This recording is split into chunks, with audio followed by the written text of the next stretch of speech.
you know. Yeah, I've been watching Snowfall. Yeah, that sounds Me like too. That's good. It's better than Power. Come on in, ladies and gentlemen. I don't know. You hear the We're gonna music. talk about that though. We should talk about that, Tiff. This is what it feels like each and every Wednesday. We had a week off, y'all. We be back into the vibe. Afterthought podcast. Come on in. We getting started. We getting started in a minute or two. Come on in. Let me. Yes. I know. Facebook. We don't want to get caught up in that. Welcome, ladies and gentlemen. Come on in. Afterthought podcast with the gang. You see the beautiful faces. Tiff, Tanto got the glow up right now. What you were saying in pre-production, you said I only do this for y'all. Is that what you do this for y'all? That's it. The rest of the week I look like fried rice, okay? Yo, but let me tell you something. Sometimes fried rice hit. Yeah. More than less. Hey, thank you, Joe. You know what I'm saying? But no, Jay, how you doing over there, bro? I see you over there checking in. How y'all? I missed y'all. I'm glad we back. Yes. You know? We missed everybody last week, you know. Of course, the people, the fans, the people that support you know. It's good to be back, though. It's good to be back. I mean, we got a lot to talk about. You know what I'm saying? I don't know where to start, but nowhere else but the wellness check. I'm going to go to Tiff first. You've had a week off and some change. How are you feeling? You know, checking in with everybody. What's the vibe like in the house? A week off of what? A week off from the podcast. That's it. I didn't have a week off. I'm like, did I miss that shit? I must have slept right through it because I worked right through it. I don't know. One of the two. But I'm doing good. I'm tired. Layla she made the volleyball team. So now I got to pretend to be a sports mom. Oh. And that's some bullshit because y'all know I don't know shit about sports. So I have to pretend that I know what's going on, and I gotta be fully supportive because I'm trying to stay the fuck out the nursing home because every chance she takes points away from me. She's like, "You're going to the nursing home." So I gotta be a great mom and drive her back and forth and listen to what she gotta say and act like I know what's going on with the sport. Yeah. Yo, let Joe and I allow us, like, as coaches and like former players and coach, can we like give you some like sports mom tips, like what not to do? Because Joe, I don't know if you ever had, real quick, have you ever had some crazy parents when you coaching, and you know you got that one parent who you just like. So what not to do? Because I promise you I don't do it. I promise you I don't do it. But I just want to know if I'm on the right path. Come on. No, you good. Look, as long as Layla's getting to practice, she's doing the work, she's drinking her water. Yep. She's staying hydrated. You know, it's a different time now too, which is difficult because I know recently with sports not necessarily being around as much, we haven't had as many parents be able to show up. The one thing you don't want to do though, when you do get to show up, if you get to show up, Tiff, do not be the parent with the big sign or the poster board. Like, don't do all the like. You know what kind of parent I am? Screaming and hollering at the coach. That makes fun of all the kids. That's what I do. Oh man! I sit in the audience and I crack jokes about all the fucking kids. Okay, I don't do school plays. I don't do none of that shit because I am too childish. I can't sit through it without cracking a joke. So I'm not that parent. I'm not bringing a sign. If I make a sign, I'm gonna forget the sign and get to the game and be like, "Damn, I forgot the sign." Yeah, that's the type of parent I am. I'm the type of parent, and I'm the type of parent that is like, I don't like to be too loud at their functions. You know what I'm saying? If I'm you know somewhere, I'm like, let me be low key because I feel like I don't want to, you know, be in the way. I don't, you know, but I'm sure. You know what I'm saying? When your kid sees you up there, like, yeah, pressure is on. Yeah, yeah. You know, don't like another thing. Whether Layla's playing great or playing horrible, I wouldn't know the difference. You got to learn the game. That matter of fact, that's the biggest rule. You got to learn the game. So at least you can understand, like, okay, like when she does a good serve, you know the difference between a serve and a kill and a block. Tiff ain't paying attention. Look, look, JP.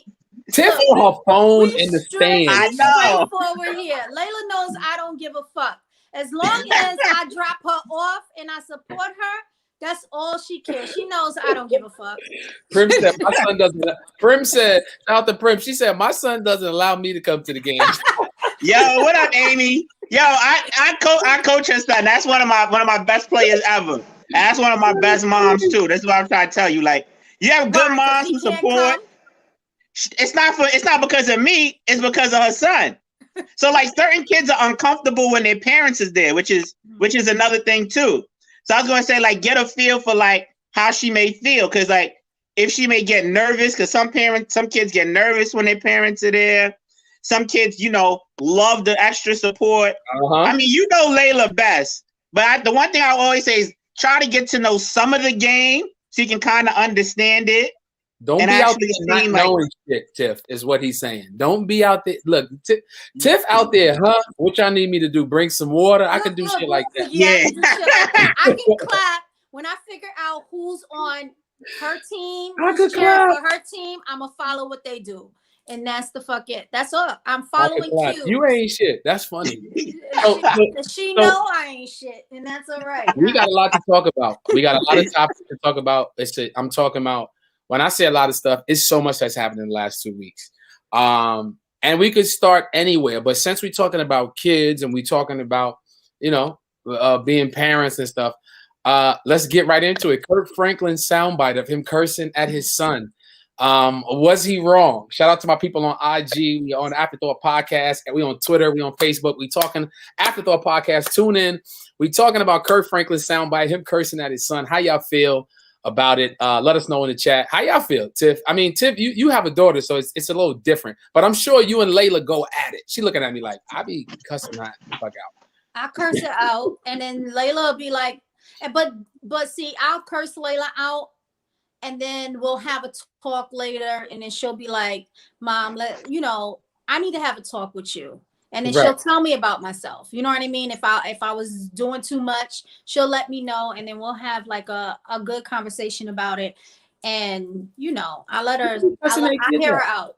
Listen, but I don't think Kirk Franklin is wrong for cursing his son out. I think his son was wrong for airing that out. Recording it. Like, what was his motive for recording a conversation between him and his father and putting it out there like that? First of all, you're not a child, you're a grown-ass man. So it's two grown-ass men having a hostile dialogue. Get over it. You know what I mean? Like, what was your point?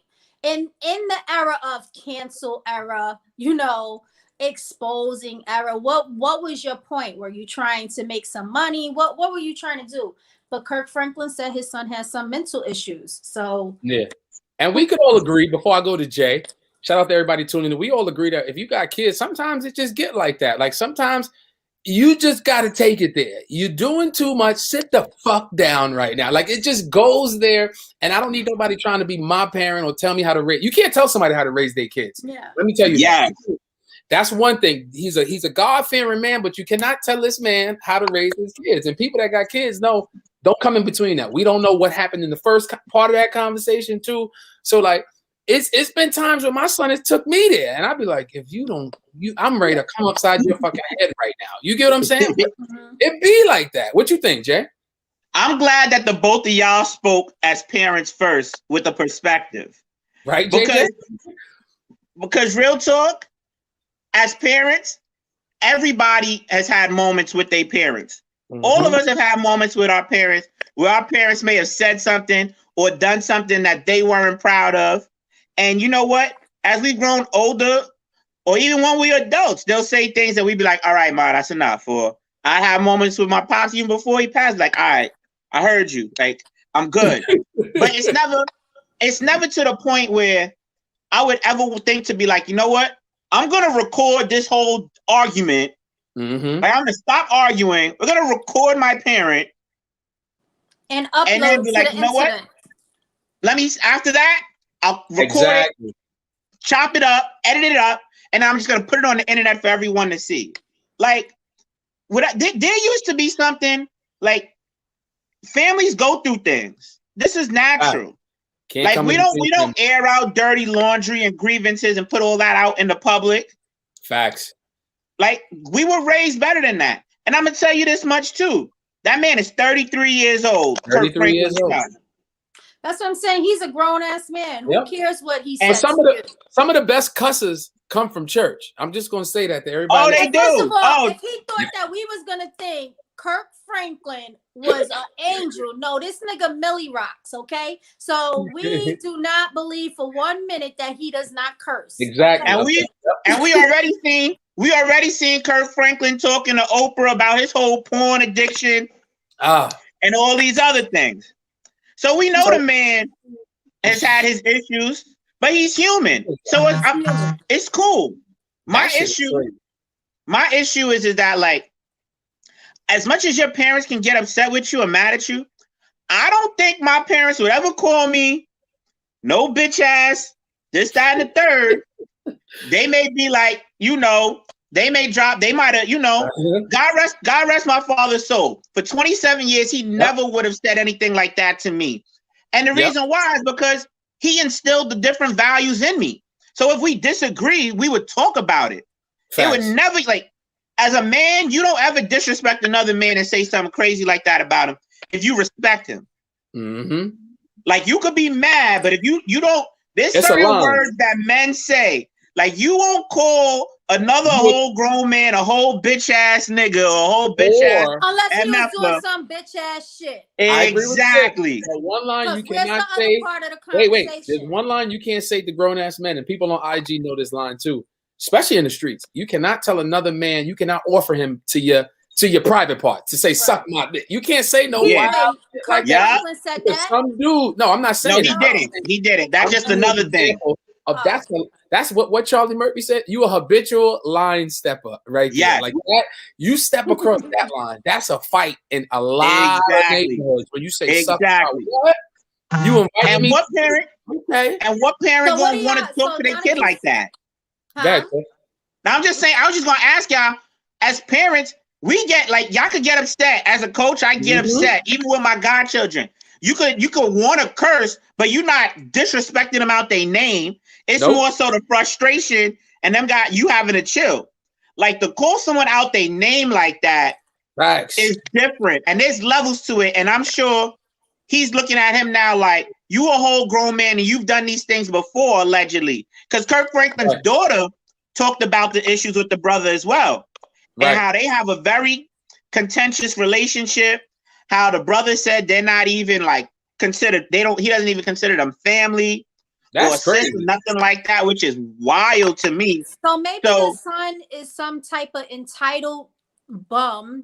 I don't know. I'm just saying. I'm just pulling out scenarios as to why. Together right now. Like I'm trying to put this shit together. Why the man would call his son a bitch ass nigga? But when you think about it, it's like these are two grown men now. So if they are in a heated argument. And depending on what their relationship is like throughout the, their whole lifetime, maybe there is some respect that is not there. True. You know what I mean? Because you can be my father, I could be your mother, whatever it is. But some relationships is just like that's just biologically speaking. That ain't got shit to do with. But like Jay said, that's family. You can't come in between that. Like that's why you just like okay, this nigga is a bitch ass nigga. On that note, did you record it for and upload and put it out there? Like to do that is the shit. Exactly, Tiff. That's exactly what I was about to say. The behavior shows qualities. Of what Kirk Franklin was saying. Yep. And Kirk Franklin was just letting God speak through him. Okay. It was the truth. Time out. My mother, and this is dead ass fact. Shout out to my moms. Sometimes before they get in your ass, they pray first. I'm gonna tell you, everybody knows that. So you gotta get your strength, not from the sun, but from God. You get what I'm saying? I'm about to unleash an ass whooping in this house, and I need your help, Lord. So on that note, Look, Joe, where's the collection plate? Because you preaching right now. Yeah, I got it. Look, it's a perfect segue. It's a perfect segue. It's like you like, whose man's is this? I know I've been talking about that. That's my segment. I brought it back tonight. And I think a lot of us can relate to this segment. If you're tuning in on Facebook, we're getting more interactive. We on IG. Shout out to everybody. James, Calvin, Uptown, Mariah. What up with everybody? I want to say this. Whose man's is this? That's the segment that I have on my show, the Afterthought podcast, where I point out a situation where it's just like, yo, for real. In the hood, sometimes whose man's is this? You know that slogan. Is that your man's? Maybe not. But in this situation, whose man's is this? When I say whose man's is this, stimulus checks hit a lot of people's accounts by now. If you're tuning in right now, you probably got that $1,400. You probably got more than that if you got kids. You probably got enough to start a small business tomorrow, right now, is what I'm saying. But I want to know whose man's is this that Joe Biden can sign a legislation at Friday at 1:30, and I wake up, half of America woke up the next morning with $1,400 possibly pending in their account. I need to know whose man's is this? Who does he know, y'all, is what I'm saying, that he got everybody, like, what's going on? Am I seeing the obvious discrepancy with him and Trump? What y'all think of that? Like, how was he able? I'm gonna say this. I don't give a fuck. I'm not impressed. Just cut me my check if you got one for me, and I don't give a fuck. I'm still not voting for you. And just give me what you owe me. And I need some more. So did you get your stimulus? You obviously, we don't got to say it on, obviously, because people be in business. So we gonna. But you get the point. Whose man's is this? You know what I'm saying? So I had to. Go ahead, Jay. Now I'm gonna just say this though. For everybody, like a serious moment for 1 second. For everybody, it's gonna be different based on when you file your taxes and how you do your taxes. Mm-hmm. So, just to be very clear for 1 second, to educate the folk if they don't know, because we seeing all the memes and the jokes. Like Jay about to pop the air in our balloon right now. We know Jay. Nah. I'm just telling you, if you write a check, you gonna wait. You ain't get a stimulus. No. If you write a check if you pay your taxes writing checks, you're gonna wait longer. If you do direct deposit, that's what I'm saying. If you do direct deposit with the IRS, or they have automatic with your bank account, that's how come it can hit your bank account so quickly. So there's going to be people getting debit cards. So people who have multiple kids, who are going to have a larger amount, instead of putting all of that directly. Multiple kids. I know. No, man. you don't. Because let me tell you something. You got to feed them over the time. That $1,400 don't cover no food bill. They didn't say what I gotta feed them. As long as the FDA is poisoning the food, I can feed these kids oodles. It's a mother. This shit is expensive out here, Tim. It's a mother right now somewhere in New York. She's on a line at Western Beef, and she is about to run. Yo, my mother used to shop at Western 2 to 3 shopping carts full of shit. You hear me? It's the truth though. I'm still looking for my food stamp card for the school lunch kids. I didn't get that. But they talking like $1,400 is a lot of money. Let's be honest. Yeah, that's a lot of money. People ain't been working. What the fuck you mean? Why is people stressing over over stimulus?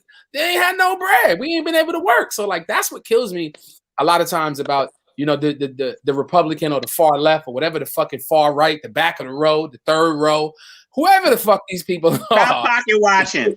Stop counting people's pockets. Yeah, you know who bothers me? The people that go on like social media and they post, they got all of these jokes, or they say things like, I've been doing this, no stimulus. Yeah. Okay. What does that mean? This is extra money. But you know what? Who shines or make jokes about extra money? Wait, there is one joke. And I sent out a video.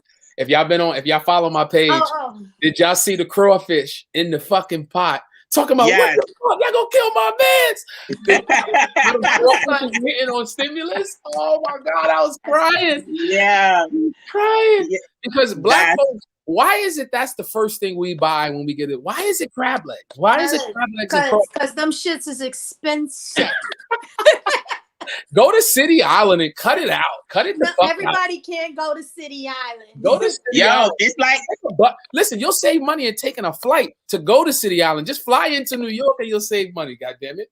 Yo, that's true. But you know what it is though? Seafood is like sneakers within the community. I'm serious. But I'm telling you, it's a status symbol.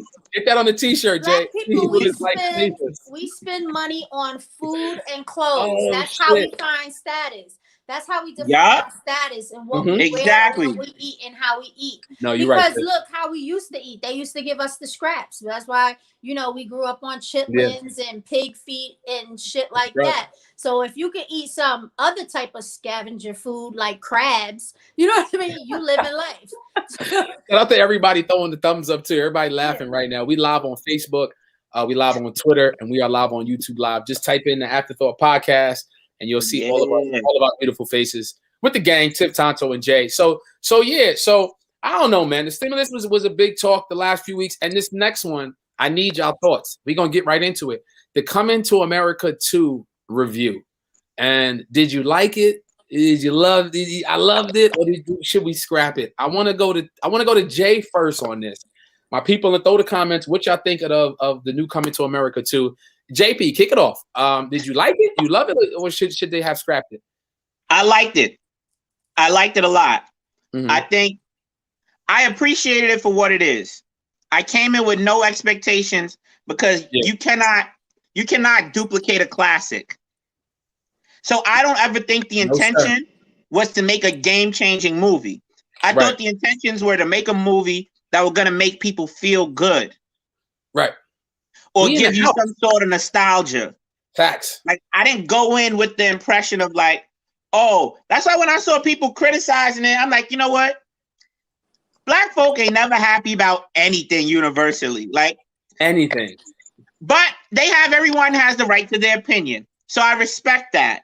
Right. I just think they did a great job of bringing the characters back. It took a little time for it to get there. It did. But I didn't think the story was bad. Me neither. I kind of figured the premise was going to be the same way how it played out. Because I remember talking with my boys about it, and I was like, the only way if Prince Akeem has a son is he had to have knocked someone up the night that they was running around. I literally said that. And that's clearly, spoiler alert, that's kind of how it happened. But then there's a whole other story. Wesley Snipes did kill it. I'm going to go to Tiff. Yeah, he did. Wesley Snipes with that strut, how he strutted into that. Man, he was funny. I just love seeing everybody. I just love seeing how good the black people looked on screen. Hell you got to think, this over 30 years. And these people still look great, man.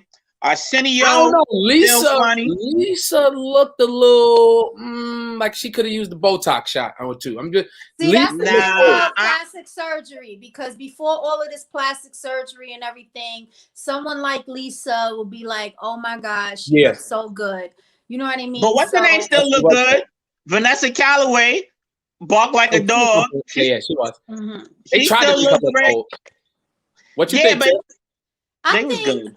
I can't say that I loved it because I have to watch it again, but I liked it, and I agree with JP. I appreciated being able to see the same cast plus newer people. I was happy that it wasn't a reboot, and a bunch of like Instagram actors, redoing it.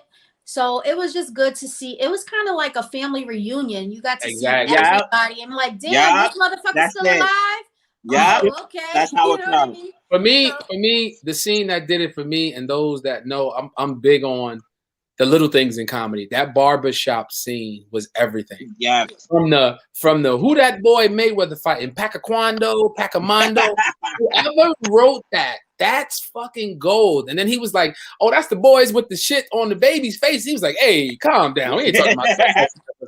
That's fucking funny. And like going on to different scenes and seeing Wesley, for me, it was like you said, I appreciated all the black folks that was in there. I appreciate the fact that it was like a refresher. How can I say that? Y'all remember Scary Movie when those movies came out, and it was like comedy in spots that First of all, they had a funeral with the father was alive. Yes. I was like, is he alive on this shit right now? Yeah.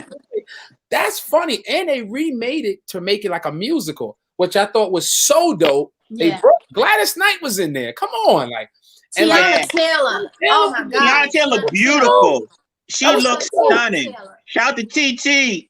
Uptown gang. Shout out to the whole Dab gang. Like you said, like Marlon said. Shout out to Marlon. Appreciate you, Marlon. He said, "What up, man?" Wesley Snipes killed that shit. Yes. Yeah. Wesley Snipes. I never knew he was funny. I never knew he was funny. And he reminds me of Julian from Madagascar. Yes. Like his character reminded me of him. He was just a funny asshole. He looked like a little monkey. Yeah, he was funny. You know what I think is also really dope too was the only thing. Oh, wait up. The only thing that I thought was missing. What? Was Patrice. I really thought, Lisa's sister was gonna pop up at some point. Oh yeah. I saw a meme. It was like, I just want to know where was her fat ass at in Yo. And I'm gonna say this. Arsenio Hall, we gotta give him credit for this. Not only him being a solid dude, rocking with Eddie, providing the culture for so many years, but he's an amazing actor. And I don't think people because all them characters that he was doing, character shop, that little sick little fucking gremlin looking. Arsenio. My mom said it. She was like, "Yo, the characters that Arsenio played was funnier than Arsenio's actual role. Like I liked him." I was like, "Yo, Arsenio's actual role don't get no respect." Nah, Arsenio don't get no respect. But Coming to America, for those that's just checking in on Instagram, Twitter, and Facebook, we here at the Afterthought podcast. We talking about the Coming to America review. I liked it. But then I watched it again and I loved it. I ain't even going front. I was amazed. To watch it again. So many black folks in Atlanta. Shout out to Atlanta. I'm gonna be in Atlanta, by the way, in about 2 weeks at the Uptown Comedy Corner. They filming? They said MC Hammer's Rick Ross, right? It was Rick Ross. They was at Rick Ross' house. But Atlanta, they filmed that at Tyler Perry Studios. Tyler Perry Studios. Black people on the. I'm gonna be in Atlanta in 2 weeks. We about to go ham, but I'm just saying Atlanta is where it's at for black entertainment, and I love that Eddie wanted an all black cast. Yeah, you could get some Caucasian people working on the cast, but like he wanted to employ black folks. So I applaud that. That's why I loved it. That's why I loved it. And you know what? Like you said, Jay, black folks just be quick to just be negative. First of all, you ain't making no movies. You ain't out here creating nothing for the culture, but you want to criticize the movie. And I said to people, I hope you hold the same energy for every Amazon Prime sequel that's on right now, because that's really what it was. Just a sequel. We in the house. You paying for it anyway. You ain't have to go to the goddamn theaters. I was glad that we didn't have to pay extra for it, because you know how Prime be having shit you got to pay for. I'm like, I'm already paying for this shit. Why do I have to pay for it? I like that. It was free. But if you're a fan of to me, if you're really a fan of Coming to America, you would appreciate the sequel because everything for the most part ties together. You saw every character. Like I said, the only person you were really missing was Patrice. Yep. And maybe Samuel L. Jackson with the when he robbed them. But outside of that, you even got to see how Mortimer and Randall's son from Trading Places. Yep. Now the grandson was literally hiring a king's son. Like it all comes full circle. Yep. Like those little details I thought were really dope. Rapping? Did you see the girls rapping? Yeah, them too, the twin sisters. The twins, I thought that was so dope. I thought that was so dope. But can I just shout out a black woman right now? Can we just shout out Leslie Jones? Can we just? Yeah. Somebody said they appreciated the fact that she looked beautiful and not, what I mean? So natural. And I'm gonna be honest, she's a Eddie Murphy type actress. If I'm gonna bring it back, Leslie Jones is a Eddie Murphy, like the female version, because the way she put on the energy, the vibe, she was being the mom's role. I was like, yo, she is killing this right now. She's really killing this right now. And they really made her look beautiful and not You know what I mean? She was the New York City. Don't really have that much. Great question, Marlon. What y'all think of that? But she still looks great. Who made more money, Coming to America or Amazon? That's a great question. I'm gonna be honest. I don't know. Good question, Marlon. I'm gonna say this, Marlon. If we talking about streams, I think they got a deal like a Netflix. So I would think I think so too. He probably got Eddie in the gang, and everybody in the films got paid off well. But streaming is where it's at. So think of it like Netflix. He probably got a nice check to pay out everybody and got a profit. And the movie was put in the crib, so you ain't got to worry about red carpet. Yeah. So I just think that Coming to America, I think during the times we in, the work that we missing, people not being able to get work, I think Coming to America made more money in that aspect. Not saying they made money because I think Amazon, if you look right now, I think it's like number one movie in America right now. So maybe but then you don't know what kind of deal that Eddie Murphy has with Amazon. Made with them. Yeah, because remember when Beyonce did Homecoming, the Queen was missing. She passed away. Yes, that's right. She passed away. The Queen passed away. That's why she was missing. Madge Sinclair, rest in peace, Madge Sinclair. She passed away before they made the sequel. Sorry, Tim. We made more money because we got more opportunities. So Marlon, I'm gonna say on that grand scheme, us, but I think on paper, probably Amazon. I think they made more money because people signed up for it last minute, I'm sure, to get it. But you don't know what type of deal he had. Like, that's what I'm saying. Damn, Marlon, I'm gonna look that up. I'm gonna look that shit up right now. I'm gonna look it up while we on it. I'm gonna check in at the end. Beyonce made off on hers. It's a very good question, Marlon. But you know what? The fascinating thing with all of these streaming streaming companies now is that they'll put X amount up front, like a movie studio, but they'll maintain the rights. And then everything else that they get after a certain percentage on the back end will automatically go to Netflix, Amazon, Hulu. So everybody's deal is different. I was going to say it's very different. Yeah, we don't know everybody's what the deal is different. And every company knows. So like with Beyonce and Netflix knew they're going to make a hell of a lot of bread from Beyonce. And they're gonna have, she has such a following that she'll get X amount of people just to sign up for the service because of her. And I know Amazon will do that too. Like it costs how much to be Prime? And it's a good look, like you said, Jay. I think it's a good look for your resume too. The fact that you can make a deal with an Amazon and not go to Netflix. Because this could have easily been on Netflix. Yeah. Well, what's the reason why not? I think that Netflix, if they don't step their shit up, I'm gonna get rid of them because imagine if Disney would have dropped this. Imagine if Disney would have dropped this exclusively on the Disney platform, like a Lion. They would have made a killing. Would have been fire. They would have made a killing. But you know, speaking of that, as we talk about segues, right? Mom. Did you hear that Netflix now about to start having like? They're going to make sure you're in the same household. So like they don't want you sharing passwords anymore. So that means all you side chicks regulate that because or you PlayStation 5s, you ain't gonna be able to use anybody's Netflix. But I want to know how do they regulate that? Because what if you have more than one residence? Tiff, you can't use somebody that you know's fucking Netflix after that's what's gonna happen. They're gonna because Tiff said that. How you gonna fucking tell me I don't live in Brooklyn? How you gonna tell me I don't live in Brooklyn too? You want me to produce a lease or a fucking deed? What are you saying? Oh, you want a light bill now? How you gonna tell me I don't live in Brooklyn? What the fuck you talking about? I live both places. Yo, if you just tuned in, Tiff said just now the best line of the fucking night. How you know I don't live in Brooklyn? App started in a couple of months. You're not going to be able to share your Netflix. Out of here. I live in Brooklyn too. And Tiff is upset because she lives upstate New York, and she said, "How you know I don't live in Brooklyn?" Oh, that's funny. Netflix, I don't give a fuck about Netflix. And this is the problem.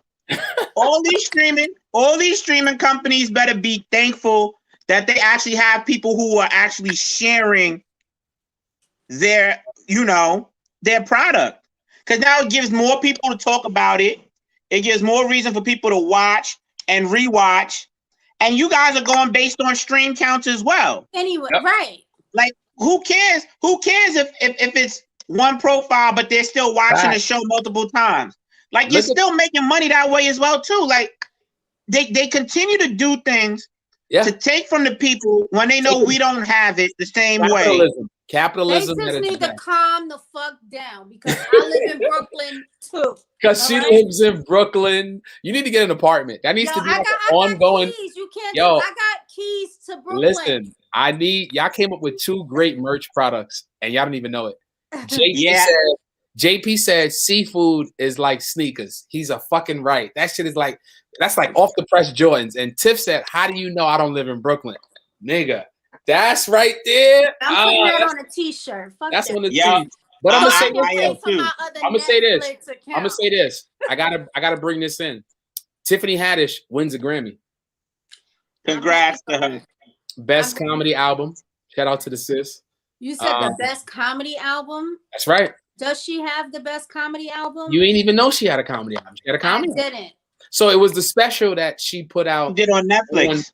On Netflix, she converted it to a comedy album, kind of like how I do the comedy albums that I produce, and she just put it, and it did well. I mean, shout out to her. I mean, did you see the video though of her doing the show with the kids say the darndest things and her finding how she won the Grammy? Why I'm bringing this up? No, I saw it.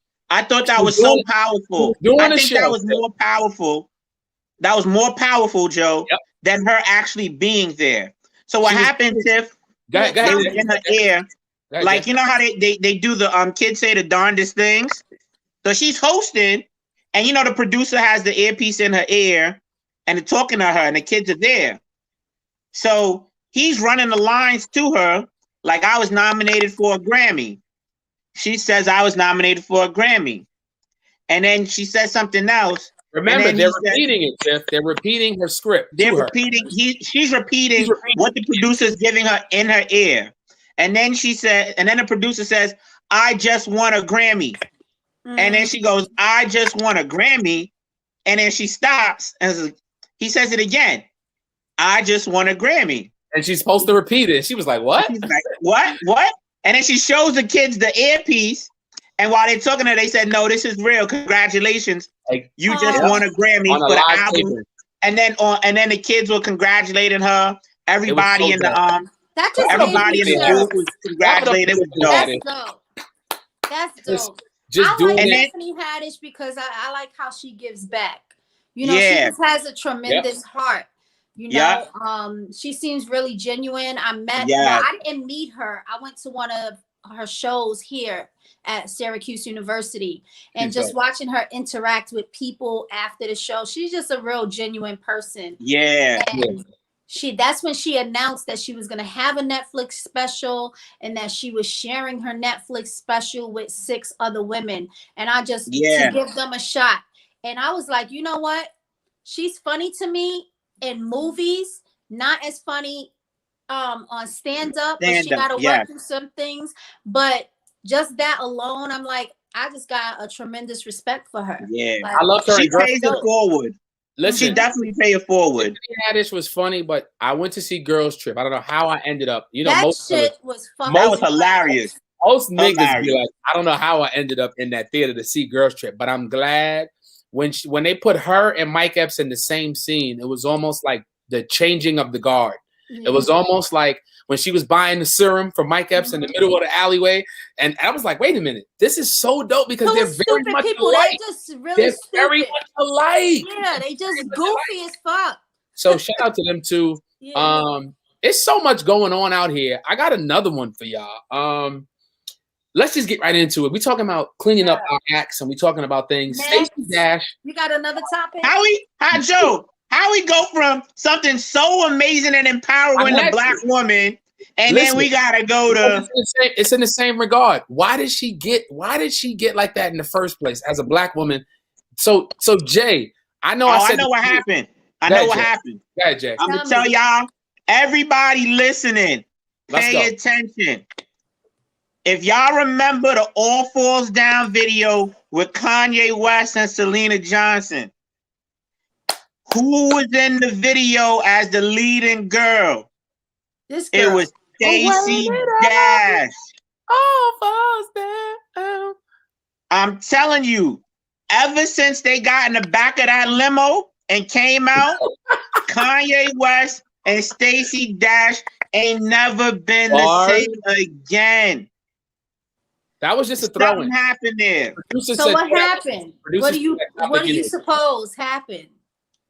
I don't know. It may be like OJ with the Bronco, some shit. I'm just like, I don't know. But it happened at that point. Because from then on, Stacey Dash she's got pretty privilege and she's got whitewashed. That's what it was. I think that's what it is. Tiff, this next topic is for you. We've been talking about this one. Wait. Hold on now. I gotta set this one up right because we've been away for a while. And this is a topic, if you just tuning in, Esteban, E-Money, what up in the building? I gotta bring this to the forefront right now because it's a perfect segue. Kevin Samuels is an Instagram, YouTube, he's a streamer. He's an older gentleman that's been giving that advice to a lot of women. And we've been getting a lot of feedback from it. Y'all been hearing about it. We've been texting about certain episodes. So this is the perfect segue. The reason I'm bringing this up is because there's a heavy percentage of people that agree with this man. And there is a slight percentage that's like, this motherfucker is wilding. I'm just going to say that. But I want to ask y'all, you like how I did that? I want to ask y'all, Kevin Samuel, is he good for the culture? Is his advice solid to these women? Now, in particular, I've seen some shit and I sent y'all the videos and let's just dig right into it. The culture, this is the time for entertainment, sales, ratings. And we see him, if you don't know who Kevin Samuel is, he's telling these women about themselves. He's rating them for what their worth is, giving them advice. And I want to ask y'all, is he good for the culture? Tiff, I'm going to come to you first. As a woman who's experienced life, you've experienced life, you've seen the shit, you talked about it. What's your take on him in the show in general? I think that Kevin Samuels is like, he's pretty entertaining to watch. Please, I don't want to see my face. that shit distracts me. It's like my big ass yellow face right there. I use James to the producers in the truck. Yeah. Like that shit. Change that back. Well, you run the show. So, I think he's entertaining. I think that if you can stay out of your feelings and just listen to what he has to say, there's some good takeaway there. You know what I mean? Like, what the problem is with Kevin Samuels is that he sets you up so he can knock you down. All right. So he's going to probe you. He's going to ask you all of these questions because in his mind, he already has what this cookie cutter thing is for where a woman should be, what she should be expecting. It's important to note it's from a male's perspective always. If you haven't seen it, it's from a male's perspective, but it's from a high value man's perspective.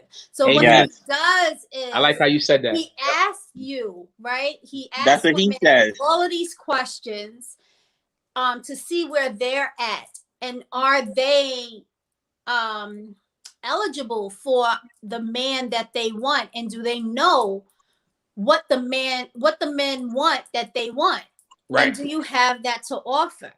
You know what I mean? So where it goes left is he doesn't never really allow that other person to speak, and he seems aggravated. If you really watch, because he's an asshole, right? So like Marlon said he's a jackass, like that ass. He's a fucking jackass. So you gotta be able to appreciate a jackass to sit there and listen to him. You know what I mean? And just understand that does that make no matter what the fuck you say, because I think it's entertaining. No. All right, good, Jay. Thank you, Jay. Keep going. He's a jackass. So if you can kind of like stay out of your feelings and just take the meat and throw away the bone when it comes to Kevin Samuels. I like understand that. Like you can understand that, okay, why are you coming into this video and you're saying, all right, I make this amount of money. I've never been married. I'm 33. I got 2 kids, 3 baby fathers. They're not in their life. He's lining you up to see what you got going on. Is it something that a man would want to deal with? And I think that women get it twisted and just think that we know what men want because we carry a vagina or we're pretty or whatever it is. And it's just like, no, when you're dealing with high value men, they don't give a shit about what you got, how much money you got, if you can plant something, if you can cook. They don't care about any of that.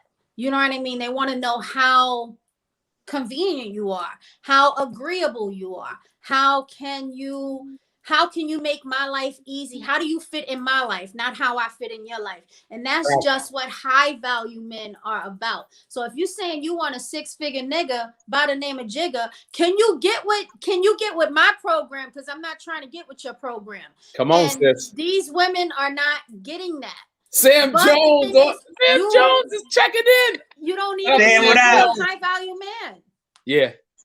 So why can't you just say, you know what? I don't mind dating a garbage truck man. What's wrong with dating a garbage truck man? You know what I mean? What's wrong? They make good money. But Tiff, I got to say this. You know, I love you. And I noticed the common denominator for a lot of the women on these shows that come on. I don't know what it is, but I'm like, y'all bitches need to stop calling this motherfucker. That's what's coming. Don't call this nigga. Don't stop calling Kevin Samuel for advice because technically he's aggravated. He ready to clock out of work. He's annoyed right now. Tell me what I got to do because I'm leaving in 9 minutes and I got shit to do. So and you're bothering me, ma'am. You're bothering me. He kills me with the ma'am. Get a dog. Just get a dog. Hang that shit up and get a dog. I gotta say this. and I'm gonna go to Jay after this. He had the girl on there from Canada. She was talking about specifically. She was annoying me. But she was so annoying me that he said what I felt in my heart. He said, "I want to ask you this." She was like, "I don't want to give him none," and I'm not bashing no woman. I don't want to make this into that, ladies. Anybody checking in? I just want to talk real from what he sensed. He said the funniest shit that hit my nerve that said, you know, you're dealing with all these traumas, right?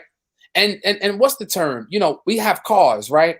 Every car has an inspection.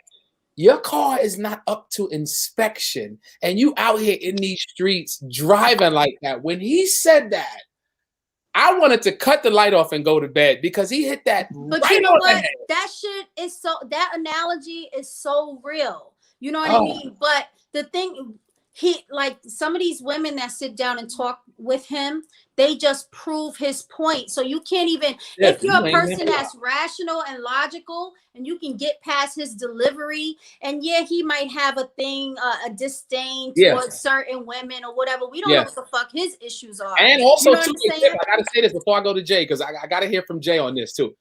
What is it about? First of all, he's well dressed. Well, he's an image consultant, and they don't understand that either. Can we get this brother a ring light? Can we get Kevin Samuel a ring light? Because I don't like the dim. No, he's sexy. I don't like. No. I can't see him when I'm watching on YouTube. He don't want you to. He don't want you to. Got some light on, and can we get a prayer before we start? Like, can we just start there?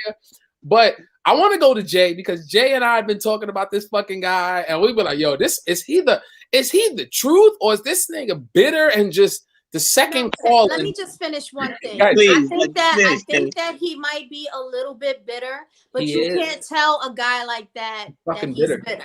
You know what I mean? So his wife, he has a thing that he wants to always give you the statistics that most women that are single, they have left their man. His wife divorced him. So he's bitter about that. Twice. Kevin Samuel got divorced twice, and he got multiple baby mamas. But back to your story. Yeah, so I think he has some disdain towards women about that, and that's his thing, that women are always leaving men, and he probably feels like, hate women. You know, who can leave me? I got it all together. I'm fly. I got it all together. I'm a high value man. So I think he has an issue with that, but you can't tell him that. He needs to pay his Con Edison and cut some fucking light on in the living room. That's all I'm gonna say. Nah, because I don't turn lights on either. Come on, Jay. Talk to me. Go ahead, Jay. Perspective, Jay. All right. I gotta be fully transparent because I know people will say this and bring it up for the public. I know he's a member of the same fraternal organization. I knew he was going. No. The reason why I have to say that is because good way. I know. People will lump everyone together and say, he's a Kappa too, so they all give it up the same way. No, and how was that? That's the Portobello suits, but go ahead. But they'll be like, it's like they say, if you keep, the company you keep is a reflection of who you are. Oh, of course. Let me tell you something. I just want to be very clear. While we in the same organization, we don't have the same views on everything, and nobody will. Thanks. And I just want to just put that out there really quickly. I respect him as a brother. I appreciate the work he does. I don't want to be associated with this nigga right here. First, but no. I really do because I think he is good for the culture. To answer the question, I think he's good for the culture because sometimes we need uncomfortable voices. Yeah. And we need opinions that may ruffle feathers to get conversations going or to get people thinking in a way in which they may not have before. Mm-hmm. So while his delivery may be horrible, you may not like how he sounds, or you may think, okay, he does come across in a lot of the way things Tiff said. Like the example you made with having to be able to take the meat and be able to get rid of the bone, I think was a great analogy. Because there's a lot of things that people give you where there's real substance. It's like a preacher. Like sometimes you don't have to be religious to hear a preacher say something that makes you think and be like, you know what? Like I felt that. Yeah. I felt that. Maybe I should reconsider doing this. I don't need to do that. It doesn't mean I now have to be extra religious or I'm now gonna convert every way. But there's certain gems that'll be dropped, and you'll be like, "Damn, you know what? That's a great point. Let me think about that some more. Let me look that up. Let me see how that goes." And so I think that was all good for the culture. Yeah, I think I've listened to a lot of his stuff. He's an equal opportunity congratulator and an equal opportunity hater, whatever some may say, or frustrator, because I think he more frustrates than hates, because he plucks nerves. Mm-hmm. And when you do that, a lot of times we live in a world where everyone wants to be comfortable. Nobody wants to tell someone, yo, that's wrong, or nah, we got to be better. They don't do that. They want to hear what's going to pacify them or what's convenient for their narratives. Mm-hmm. So when we operate in a mindset of convenient narratives, all we're going to want to do is reinforce the things that we agree with, the things that we may disagree with, even if there's a lot of truth to it.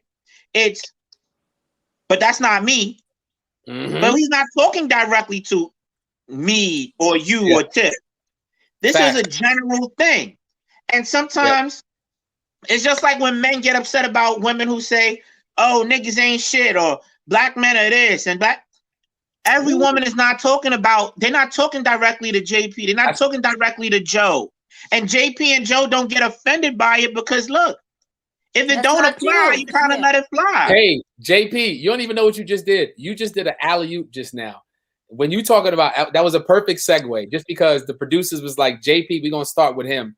For those that's tuning in, shout out to everybody on the Facebook, Twitter, YouTube Live, Afterthought Podcast.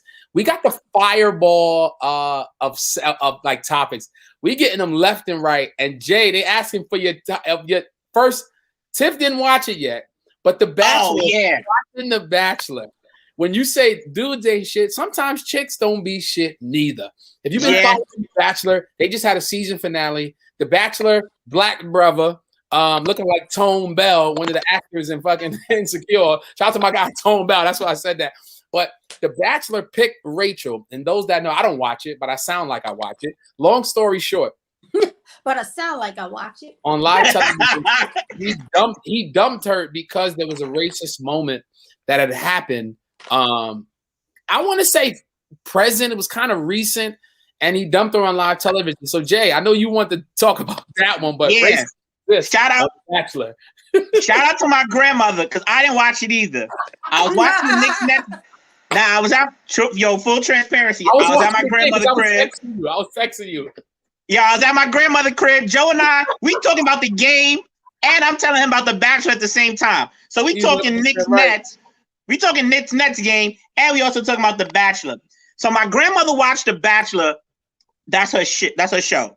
She watched it. G Unit. I'm watching it. She's like, "Oh, he's gonna pick this girl." But what she told me, and what my other friends and everyone was telling me, and I started doing my Googles. The show was recorded months beforehand, so they wanted to finish playing everything out. This girl that he chose to pick, Rachel, she said racist statements because she was at It was like a wedding on a plantation or something, like a debutante ball or a plantation party. On a and they dressed as debutantes. Correct. That's correct. Etc.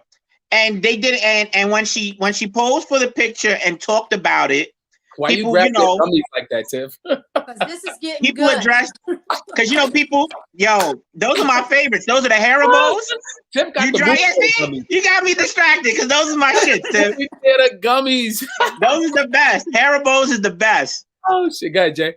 So they were like, we got to play the show, and we're gonna do a live after show for the results of everything. The Bachelor goes. What did she say in particular, though? Did she say anything in particular? It was more so like the look. It was like it was the pictures and her being there and her not acknowledging how racist these things are. Then the host, this white guy, the old host of The Bachelor, tried to double down and defend her somewhat. And so he's no longer the host of the show anymore. Exactly. Fired. So now they got my man Emmanuel Acho from First Things First on FS1, former football player, to now be the host. So now you got a whole brother Tiff hosting the Bachelor. But the man, everyone was saying he's gonna pick the white girl because he was down to to this mixed girl, the girl Rachel, who was the racist they claimed. Should have picked the black woman. Wow. And he should have picked the black girl. But I knew he wasn't gonna pick the black girl because loyal. I gotta show you a picture. There's a picture of The Bachelor. Racist for picking the black girl and not picking the white girl. So it's a lose-lose situation when you're a black bachelor. It is, and they talked about that. They talked about that on the after show because all the black people gonna sit here and say, "Oh, he sold out like usual. He ain't take the sister. We gotta see black love win." And then if he actually liked the white girl.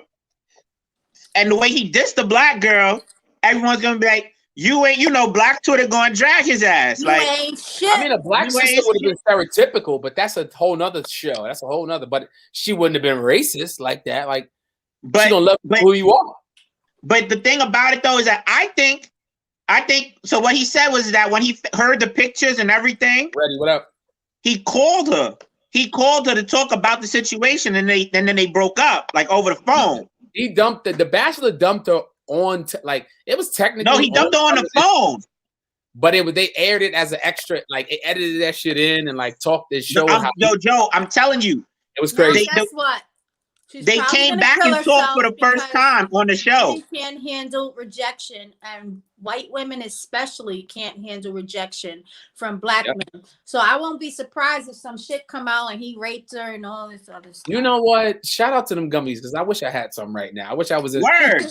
Listen, but that's a perfect segue for movie theater type situations and big topics. For those that's tuning in right now, shout out to Reddy, shout out to Mac. Shout out to everybody, UV, everybody on the check-in on Facebook Live, Instagram, Twitter. There was a royal family interview that happened maybe about 2 weeks ago with Oprah. She sat down with Harry and Meghan, the son of Princess Diana. And Meghan is Meghan from the block. You know what I'm saying? And they Meghan from Suits.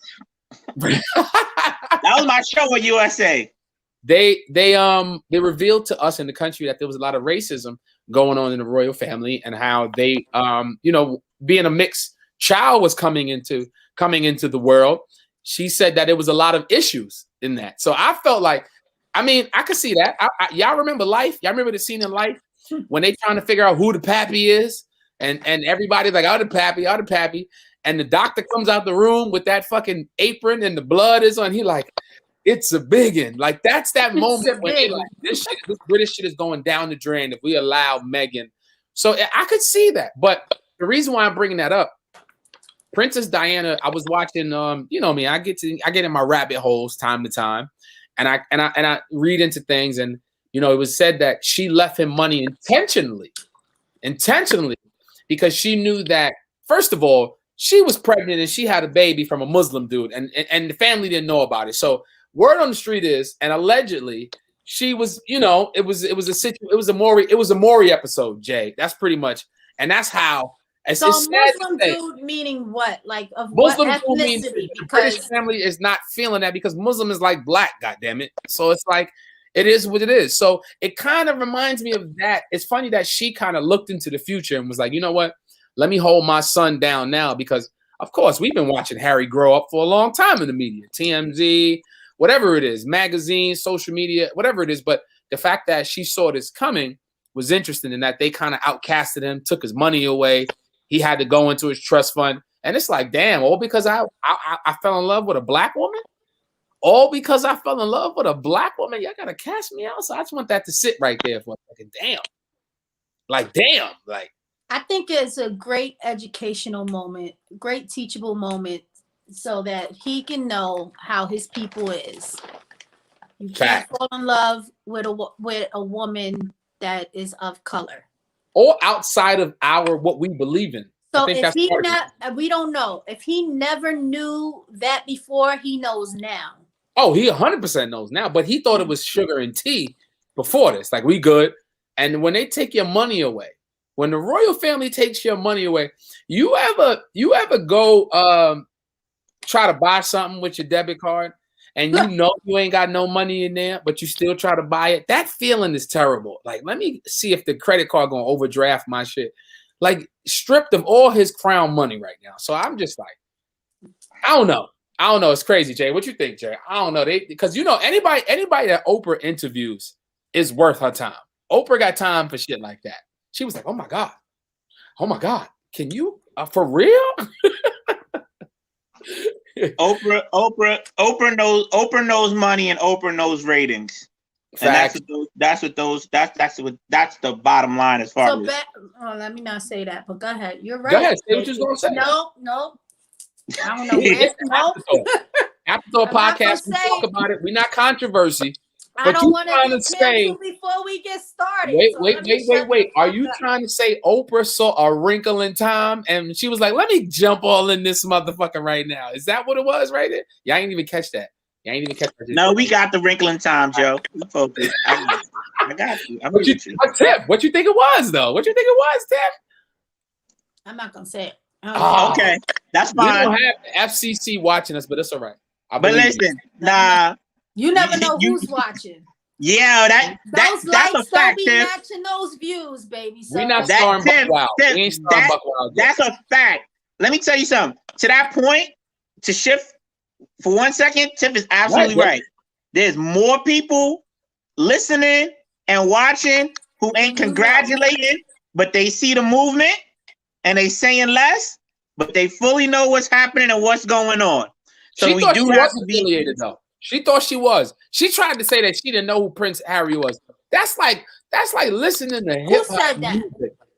Megan. I just met him in the club, or I met him somewhere and we just genuinely fell in love. I don't know about all that. I had never heard of no Prince Harry. That's like listening to hip hop and never hearing. I think that's possible. It's possible. I think it's possible, Joe. Because I don't know who the fuck Prince Harry is either. If Prince Harry, that's what I was about to say. Tiff, if Prince Harry walked up to you in the club, Prince Hakeem, motherfucker, I know him. Harry. But if he walked up to you, randomly, and you ain't know him from a hole in the wall, and he just started spitting crazy game, It's not saying say, all right, you gonna marry him or be like this, but you might be like, okay, maybe you could call me. I'll give you my number. And you're not thinking about him being a prince. So I think it's possible, Joe. I just think she failed to realize in her own right, and this may be a little controversial, as someone who's biracial, I don't think she understands. She was black today. That's what she found out. She learned, and she didn't realize the magnitude of the history and understand how much colonialism, how much white Europeans have used and abused and continue to do so. Facts. Capitalize and monopolize Black people, indigenous people all over the world. And they are still doing so to this day. Hong Kong, the British West Indies. How many different countries were under European the rule of England? How many African nations between the French, the Dutch, the British? Just watch Glory. Just watch Glory and you be fine. You know what I'm saying? Like, I'm all of that. Listen, England is still getting tax money and they still getting money from all these countries. Every time you go to some of these countries in the West Indies, these countries are still paying back taxes money for their independence to Great Britain. Hong Kong doing the same. Why didn't let those people be free for how long? For a minute. And what was the purpose of them being all the way? What's the purpose of the British having rule all the way in China and in Asia? Facts. To continue to control things. If you look at how the British are dominating some of the biggest cities, and you see now too, India too. Thank you, Amy. I was about to say India too. They're doing it. Look at what they're doing. Most major big cities in Africa, all their influences come from where? Paris, London. It's huge French, huge old English. Come on, they've been doing this for years, and they still been racist. I love football, like soccer football. There's still racism campaigns. Soccer football. Like there's still racism campaigns going on in the top league of all of soccer in the world because players are still experiencing racism at high levels in the British Premier League. They've been using these men for their entertainment. They've been using these men for to build all their roads, for their infrastructure, and they still want no parts of it. And they've done this for years, for centuries, for generations. I don't know why Meghan Markle want to ask the prize, but she realized that, you know what? No, this act shit like a brand new just bitch. as much. Act like a brand new bitch a little bit too much. Is everybody else. And you hell of American too. And they always gonna side eye you for that too. Like don't be surprised. I was kind of upset that she was that naive. Cause sisters know better. Sisters don't. Tiff would not have been walking in there all types of like, I got nothing to worry about. British man, first of all. Tiff couldn't do what I'm British. saying is like, I even can't do it. You wouldn't have walked into the whole Buckingham Palace like, everything's all roses and peaches and smooth. You'd have been like, all right, I mean, it's nice and shit, but I'm gonna keep my head on a swivel because I know how they give it up out here.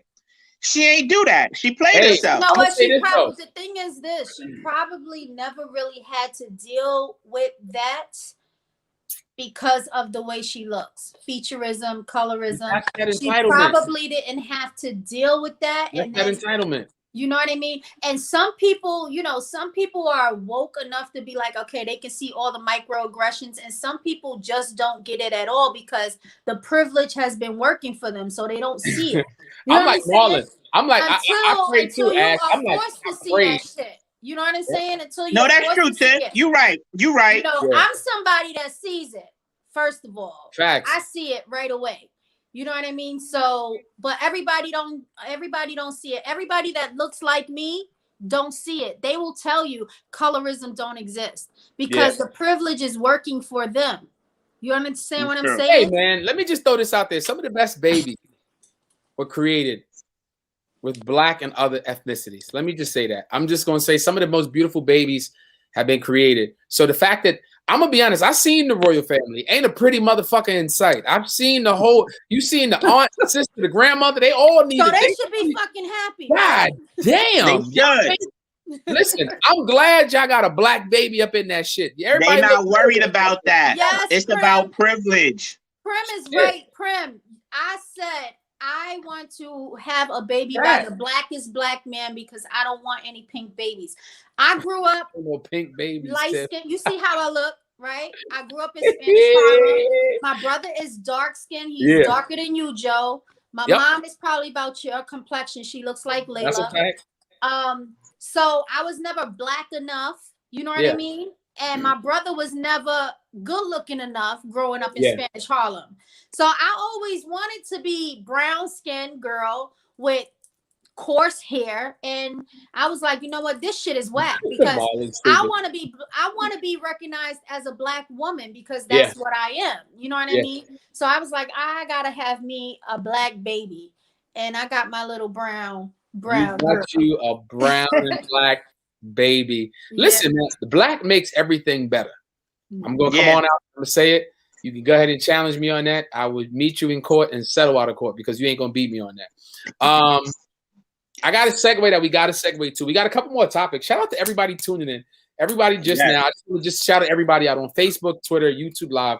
This is the Afterthought podcast. I'm with the gang, Tiff, Tanto, JP Campbell. We in here. You can watch us right now on Facebook, Twitter, and YouTube. Just type in the Afterthought podcast or go to my pages and you'll see it. I want to talk about a weirdo right now. Both standing 6 feet away from motherfuckers right now. I wasn't great. So let me start by saying I gotta say this right because I hate weird shit. I hate weirdos. I hate again, this is allegedly, but one thing you will never find my name in. You will never, Katrina was on here 2 weeks ago and Gina G. Shout out to them ladies, and they said one dope thing. Joe will never be the nigga by the water cooler trying to grab your ass. No. Yeah. I don't have time. So when I hear these stories about Cuomo and I hear about certain men in power, right? I don't have power. I may have some juice here and there. I may know it. But the one thing I never did was take advantage because I wasn't raised like that. Now I'm bringing this up to say this because it's always the men in power. It's always the men in situations. And it really bothers me that you would be in a position of power to even take advantage of a woman in general. Now, again, I know there's men out there that's like that. There's men out there that's like that. We see it in the paper. Harry Weinstein. We can go on and on. Bobby. Fucking Cuomo.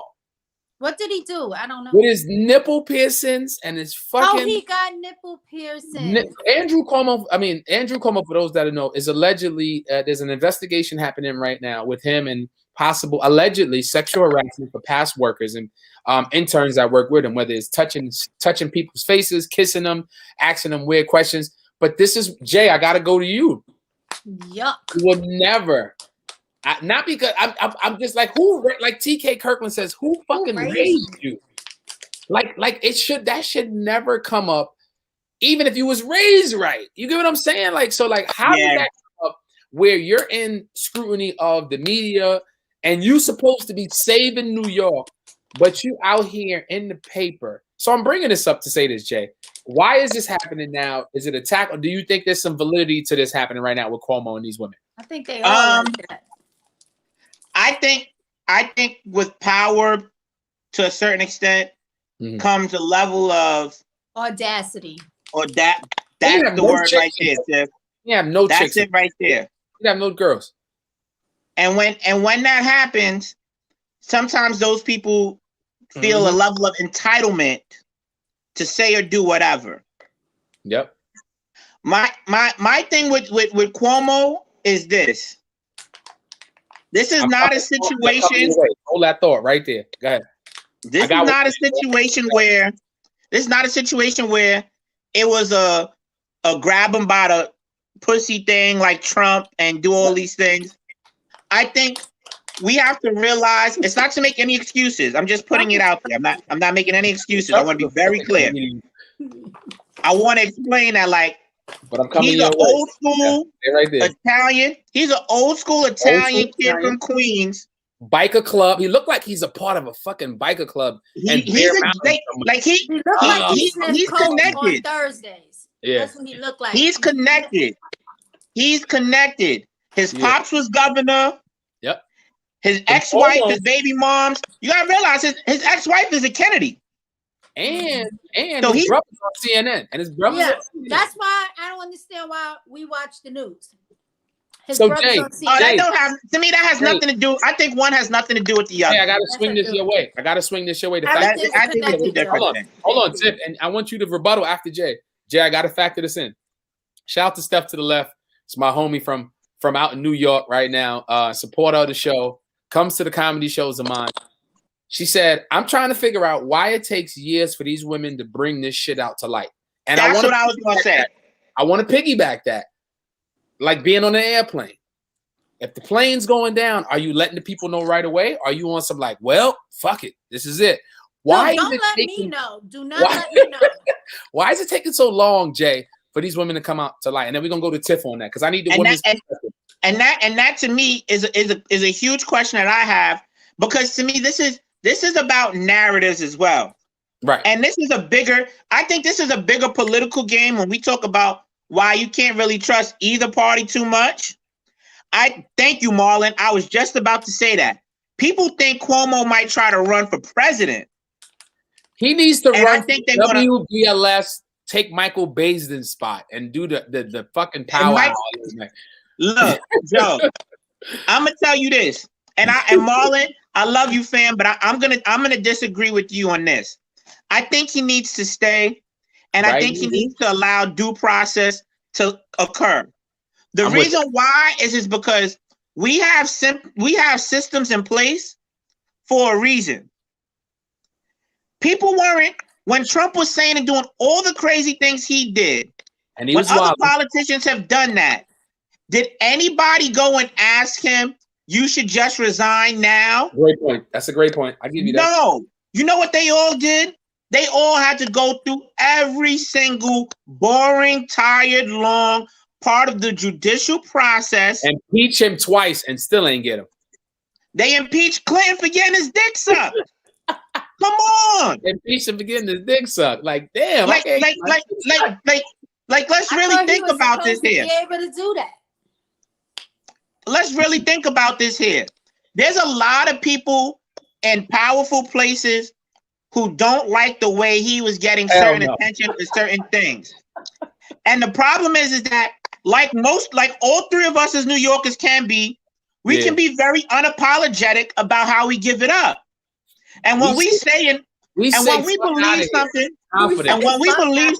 we say fuck out of here, nigga. Confident. And that's exactly what he's doing to. That's exactly what he's doing to everyone. Mm-hmm. He's like, fuck out. Y'all not gonna do me like this. And especially if he can sit here and have any proof, the problem now is that everything has to be so cut and dry, immediate. Like we talked about how we get frustrated with the Kobe news. Everyone wants to be first instead of being right. Here's my one issue is that don't be first and say, okay, he should just quit. And then God forbid one of these people or two of them don't have the proof, or it's shown that the allegations weren't true, or that they misspoke, or that something else happened. Yep. You have to allow due process. Cuomo sounded like allow due process to go through. Like you have to. He sounded like Kevin Samuel when he was like, I don't give a damn what you talking about. You're a 6 and you're not a fucking 10. This shit never happened. I don't know. Yo. And I'm telling you, and you know what it is too? Cuomo, look at all these people. Harvey Weinstein, he still got a bunch of women who were looking out for him. Yep. Bill Cosby, he still got a lot of support and love. R. Kelly, talking about Joe. Wow. How many times?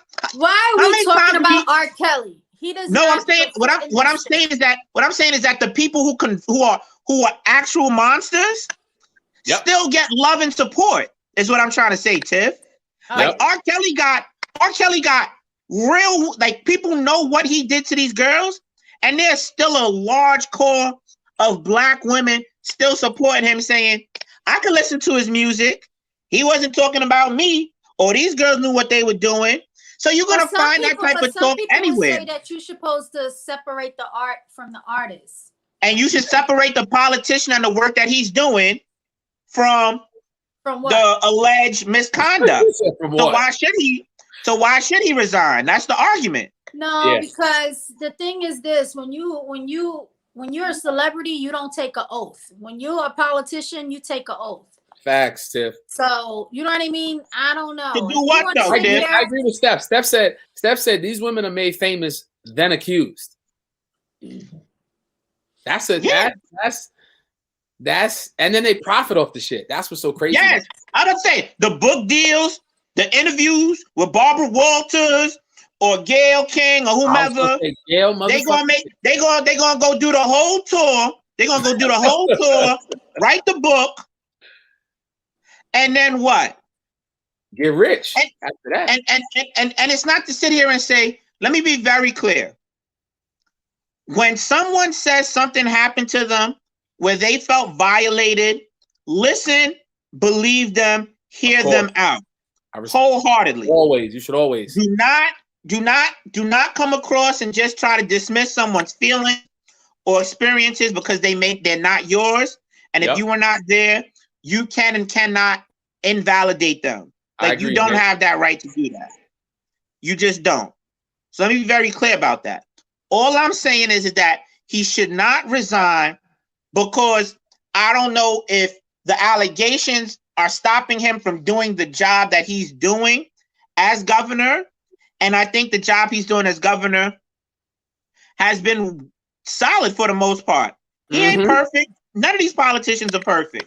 Yep. But I think he's been solid. I think he's done the work. He's handled himself accordingly. He's helped lead the state. When a year ago, it was crazy. Nah, I feel crazy. And so he ain't perfect. I'm not trying to excuse it. I'm with you, just say let due process go. Yep. And if we see that he's guilty, lock his ass up. It's that simple. And it's some bullshit. And speaking of bullshit, I'm ready, Tiff. I need a bullshit update. I need a bullshit update. Those that's tuning in, we live on Facebook, Twitter, YouTube Live, the Afterthought Podcast. You can get us on anchorfm.com. We are streaming all the episodes. We almost approaching episode 30. We get in there. You can watch it and listen to us while you're working out. You can get us on Spotify, Apple Music, Google Play, and more. And one of our dope segments is Tiff's Ain't This Some Bullshit? Look, so I'm ready for it. I think we talked about all the bullshit on the show today. So I don't really have no more bullshit, No, you're right, though. It's been a lot of bullshit. I think we addressed all the bullshit throughout the whole show. Well, I got something for y'all.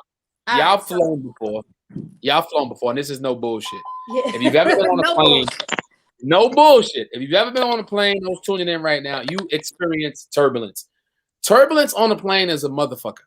And when I say that, I was coming back from Chicago and recently, and recently meaning a couple of days ago, and like I experienced turbulence coming over Denver like no other. I'm talking turbulence that like reminded me of the King the Ka at Six Flags. When I say that, normal turbulence, you might dip a little bit and come back up. You might swerve a little bit. He might do that shit. But have you ever experienced a drop that lasts longer than 5 seconds? I'm gonna just put that out there. I have never experienced that on a plane. 3, 4. When that happened, I said, "Damn, this might be it for my nigga right now." That because I never felt that drop, but I'm keeping composure. I know it's turbulence. Ladies and gentlemen, this is your pilot who experienced turbulence right now. Feel free to put the seatbelt on. I'm tired of his ass. Like I need you to take the sexy voice off when we're in trouble, nigga. I need you to understand. So my thing is, Joe, that goes back to what you said. If the plane is going down, do you want to know? I need to know. Why? What the fuck? You gotta know. You gotta know. This is a bit I'm working on. I just need it to happen. I just need it to happen. There's something that happens. Nothing I could do. Tiff, there's something that happens. There's nothing you can do. You're in the air. You can't do anything. There's something that happens in the cockpit with the pilot. There's the pilot and there's the nigga helping the pilot. I call it the assistant pilot, right? They got the door closed. We don't know what's going on. They could be in trouble. And it's just like, Well, this is it. Well, then it's just gonna be the fuck it, because you know what, the anxiety of being on a plane that I can't get out of, knowing that there's a problem. I don't need to know. I just want to take a nap, and if I wake up and be able to walk off this bitch, I'll be all right. If I don't, it's just all right. I don't want to know. I don't want to know. Just shut the. So my thing is this: if the plane is crashing, for the most, do you want to know? Before we get to our pro tip, shout out to everybody on the check-in. If the plane is crashing, do you want to know?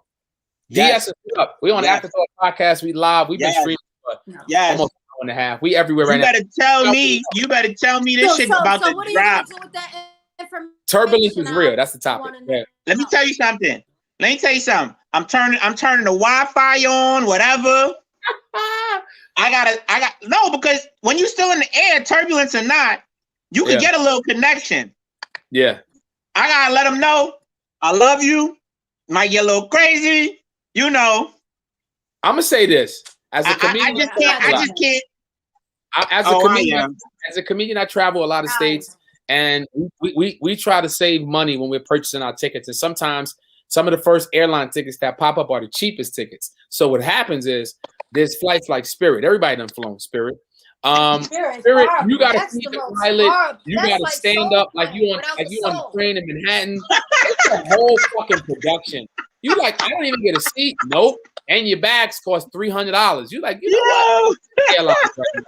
Then there's Frontier. Frontier, you got to go back to the future just to get to where the fuck you going. You like, you know what?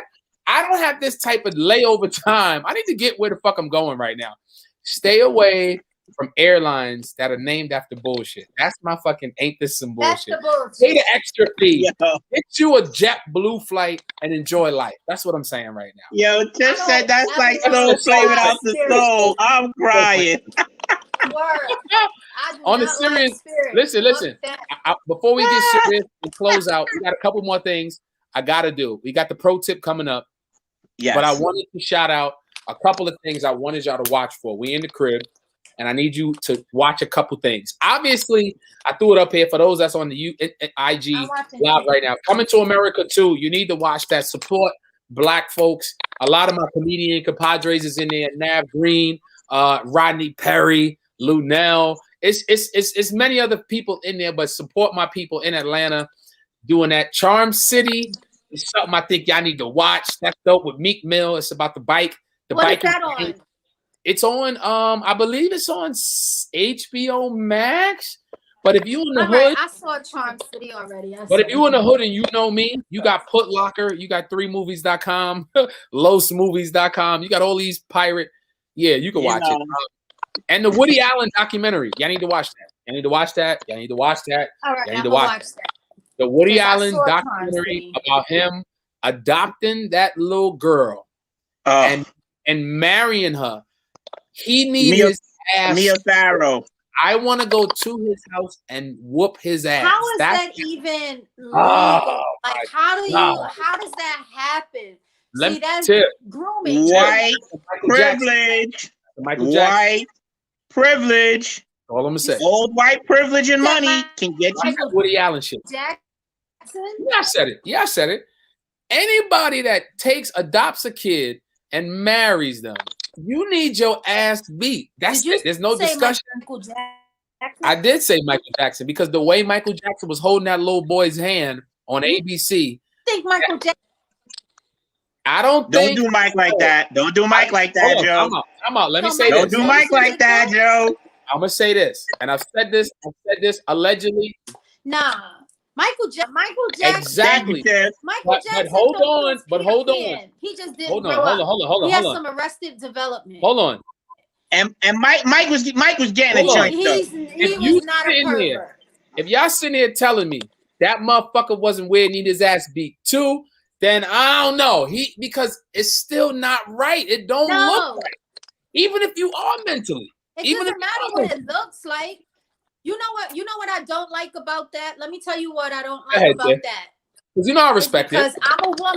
Because I'm a woman, you'll leave your kids with me. They'll stay at my house. And the kids will sometimes all sleep in my bed. So because I'm a woman, that's not weird and I can't be molesting the children. When is your next sleepover? That's no, but nah, seriously. Yo, to Tiff's point, Tiff, I'm gonna double down on your point and add this. The one thing that we don't talk about in our communities enough, and I just saw something. I just saw something on the news about this. Yes, female perpetrators we talk about for those that just checking. And the fact that I could be honest with you, them teachers that was fucking when I was in high school. That's all I'm saying. And how many more teachers now have you realized, Joe, that it's the women? It's women teachers. It's not the men. It's more women teachers getting caught up sleeping with these young boys. And then the thing about it is women teachers. Let's be specific. And you know what they end up doing? They get probation and a lifetime movie. Right. That's the problem. So I don't like that about the Michael Jackson because the kid slept in his bed and because it was weird for him to hang out with children. You got to say this. I'm gonna say this. He's different. If my son, I gotta kick my son out the bed because I can't sleep with my son in the bed. This nigga sleep like an animal right now. Get the fuck out my bed right now. Fucker had a whole zoo. I'm not saying that. Look. I'm not. Listen, I get the aspect of Michael being young in the head, so I feel you on that 100%. I said that too. So Michael is a different case from an R. Kelly. That's very different. But I'm just saying, it's too much of that culture. Parents are weird. I think the parents are weird. That's what super weird. First of all, there's no fucking way. No fucking way. And that's why I said I do not like show moms, dance moms, sports moms. So those are the dance moms of fucking, they met Michael Jackson. Could you imagine meet Michael Jackson? You set your kid up for that. So you telling me, first of all, children that young, if some weird shit is happening, they're going to cling to their parents. After hanging out with Michael Jackson, you telling me that this kid enjoyed whatever weird shit Michael Jackson was doing so much that he wanted to go and sleep back in Michael Jackson's room? No kid is doing that. Not at that young age. But Tiff, what black parent is not going to be on some shit like, come out? That's some Why do you like my kid so much? Like, to be honest, if you was trying to hang out with Isaiah, right, for 2 weeks straight, I'm going to question you, what the fuck is going on? This nigga annoys me in the house. What you see in this nigga right now? I need to know. Yeah, what do you like? Yeah. What do you like about my son? To me, it's this nigga don't clean up his room. Like, what do you love about him so much? Like, he runs up my bills on Fortnite. What do you love? Yeah. Exactly. What do you love about my son? That's some bullshit to me. I never believed that shit. And then when Oprah, she did the interview and they told that stupid, horrific documentary. Yeah. I'm like, you know what? That's some bullshit because ain't no damn way I'm going to be that young and I see somebody that looked like what Michael Jackson looked like then. That's a fact. And not be fucking scared. That's a fact. You crazy? Yep. Well, he wants you to bend over so he can stare at your asshole and all this shit crazy. Shit. And I'm gonna say this, there's Jay, no fucking way. That's you work with kids. We always giving out tips. Looking person. That's we always giving out advice, and we always giving out shit. I think this is a perfect segue for the pro tip right now. We've been all over the place. Shout out to everybody tuning in. Somebody said you better post this live. This is one of y'all dopest shows. We was all over the place. Fucking fireballing this shit, talking about everything from the east and west and the far left right now. But one of our segments right now is our guy JP Campbell gives us advice to kind of set the show right and get you right. Get you right. Wait, hold up. I gotta get my shit. Come on, let's go. Ladies and gentlemen, we got the pro tip with our guy JP Campbell. The pro tip: sit back and let's get it. Let's get it, Jay. All right. Listen, pro tip. I love. This is the fake one. I enjoy coaching my kids. I enjoy being a great uncle and a great godfather. But Joe's right. I don't want to keep your kids. Motherfuckers going right back home. They are going right back home. Like, let's not do that.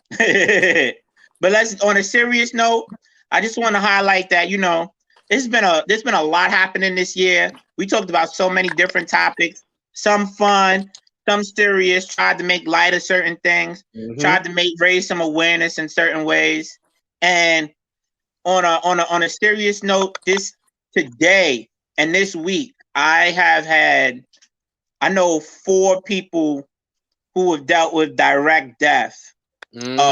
Uncle, a father, grandparents, and knowing what it's like to lose my father, losing my grandparents. Thank God I still have my grandmother here. Like, I understand how it is. We're still dealing with this with stuff from the pandemic. People are still getting sick and dealing things that aren't even COVID related. So get vaccinated, life is still hitting hard. Let's be mindful of that. So I wrote this note and I thought it was just important to share. And here's the pro tip. And I said this yesterday and I want to share with you all right now. Even though it may seem like there's some light at the end of the tunnel with the way 2020 started. Yeah, I know we're in 2021, but ever since Kobe passed, nothing's really been the same. People are still losing loved ones, hurting, and still very much grieving. Continue to keep them in your thoughts, your prayers, your well wishes, your good energy. Continue to express love. Show compassion and humility. Do not dismiss their feelings or be in your feelings if they do not have the same energy or enthusiasm or appreciation that you or others may have right now. We are all at different places and spaces, and that's okay. Just continue to be the best family member, friend, loved one, confidant, supporter, spouse, day one, homie. Just good all around person that you can be for them because we need it. So with that being said, I want to say, a quick shout out and a quick RIP to all of my loved ones. Shout out to the Calendar family, shout out to the Wilson family, shout out to the Murray family, shout out to the Lawrence family, like people who are family to me. Like I know that they're going through a lot right now. Hopefully y'all listening to this was a good welcomed reprieve from everything. Everyone's still dealing with things. IG said, "What up, Jay?" My family's still dealing with things personally. All of us not being able to move the way we want to. But as we continue to see some positivity, know that people are still going through it and still grieving. And just give them time, man.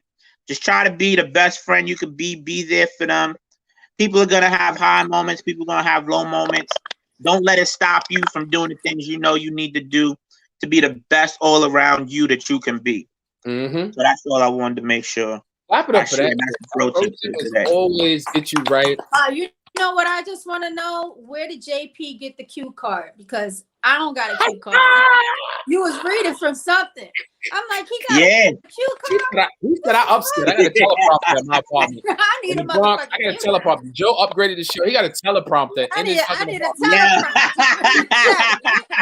You gonna send one to Syracuse. We got you, Tiff. Yeah. Make sure I get one. I'm feeling like Jay got a teleprompter in the Bronx. Yo, that's real. He was looking up like I was looking up. I'm like, wait, hold the fuck. This nigga upstairs the whole Bronx. Yo, I had to get it together. I had to make sure I got it all the way right.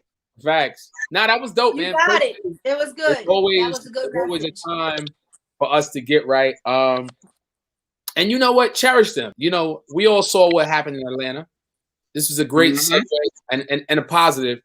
Life is not promised. You seen the dude that was shooting up the aromatherapy spots and the spas, and it's just like some people just hurting right now. You don't know why they're hurting. You don't know what they're going through, and you don't know what causes them. But I just pray for the families of everybody that is connected to that, or anybody that's dealing with a loss from the shootings in Atlanta, or even the brother that got his stimulus check. I'm not even trying to be funny. The brother that tried to get his stimulus check from his baby mother and shot and killed her. It's just a lot of killing happening at the wrong times with everything going on, and I just want to be. I want to be sensitive. Is there a right time? What you mean? You say it's a lot of killings happening at the wrong time. Is there a right time? I mean, life or death. Yes. Yeah. Always. Okay. If your life is in danger and you got to do something, that's different. I'm saying senseless killings, walking in spas, shooting shit up. killing innocent people with families. Like, we already going through enough, but that just goes to show you, like, you don't know what a person is going through. We don't know what that going crazy. You don't know if I think they are. Know what his life was like before he walked in there and killed all them people. Yo, the thing across the street, shot up the spa, then got found. I will say, he don't deserve to be alive. That's just me. I mean, that was a black brother. He would have been, but that's another. JP said he doesn't. You know, I'm just doesn't. Because, but to that point, to Tiff's point, I think people really are losing it. Listen, quick. As far as the shootings in Atlanta and everywhere, yo, racism in general, that shit is whack. It's unacceptable. It's a mental illness, yo. Yo, and let me tell you something. That is stuff that has been ingrained. And even when you hear the explanation from this shooter now, and you hear the cops explain it, I'm already pissed. I'm gonna tell you this much. Every minority in this country needs to realize that if we were really understanding of how much power we had if we leaned together more we lean together, right?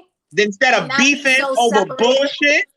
Facts. Instead of beefing over bullshit, and you realize how much those systems are in place, like we talked about with Harry and Meghan, and those institutions will continue to be there and not give a fuck about how any of us are doing things, as long as it helps them, we're not going to get as far as we need to go, because this shit is whack.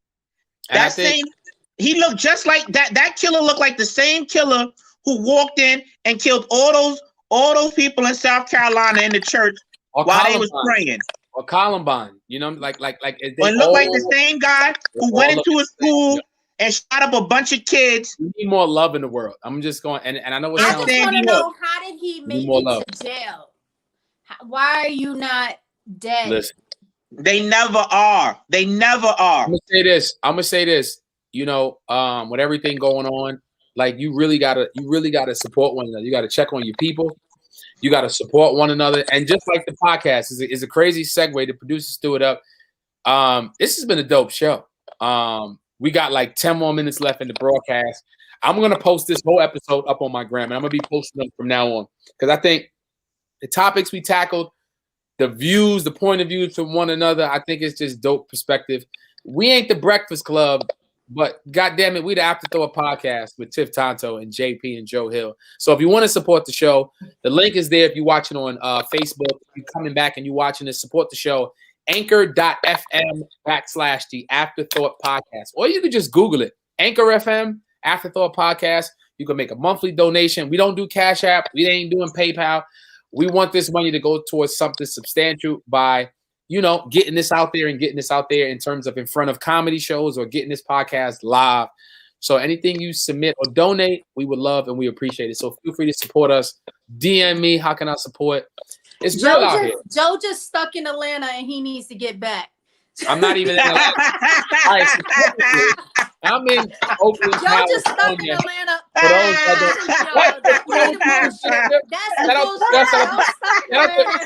You just did something great. You just did a great promo.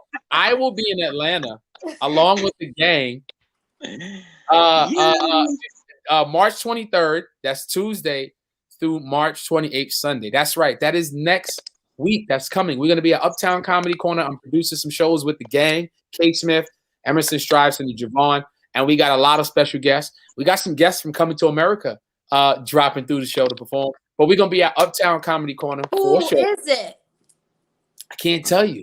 But I'm going to release it soon, though. But all my family in ATL, all my family in ATL watching, if you can, pull up. Corner. We got an amazing lineup. We did it in October. It was a sold-out 4 shows. We back again, 2 shows Friday, the 26th, 2 shows Saturday, 27th. I got my brother Walt Miller from Black Ink Crew in the building hosting Fridays. Not hosting, he's featuring. We got my brother Emerson Striveson. We got, like I said, JJ Matisse. I got a lot going on in Atlanta. So, yeah. That was a great segue, Tiff. We're going to be in Atlanta. Hey. Talking about supporting your friends and talking about comedy. And part of the reason we were off last week, we got to salute our fearless leader who bodied that chocolate sundaes stage real quick. All right, And so those that don't know, I was Talk about it, Joe. I was on Chocolate Sundays is the show that's out at the Laugh Factory in LA. Hollywood, that is. And they do a show that you get 3 minutes to come Hold on. on, Tiff. You heard how you said Hollywood, real. He stuck that Hollywood in real easy. Keep going, though, Joe. 3 minutes. And that's a show where like the stars come out on Sunday nights, and they moved it to a Wednesday. So I was able to go on there. They streamed it, and JP was there. I lit it up so good that I moved on to the next round. So stay tuned. I'm still in it. And the winner gets like 20. Listen, the winner gets $2,200. You said what? What's it? JP was there, you said? Virtually. He was virtually in attendance. But the winner gets a headlining night at the Laugh Factory and like a couple improvs and like $2,200. So it's something like. But I have been on the road. Stimulus check. You better get that stimulus check. But wait, yo, Tiff.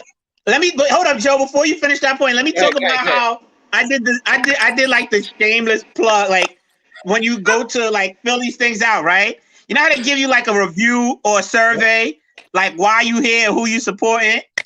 I was like, I'm just here for Joe Hill. Click.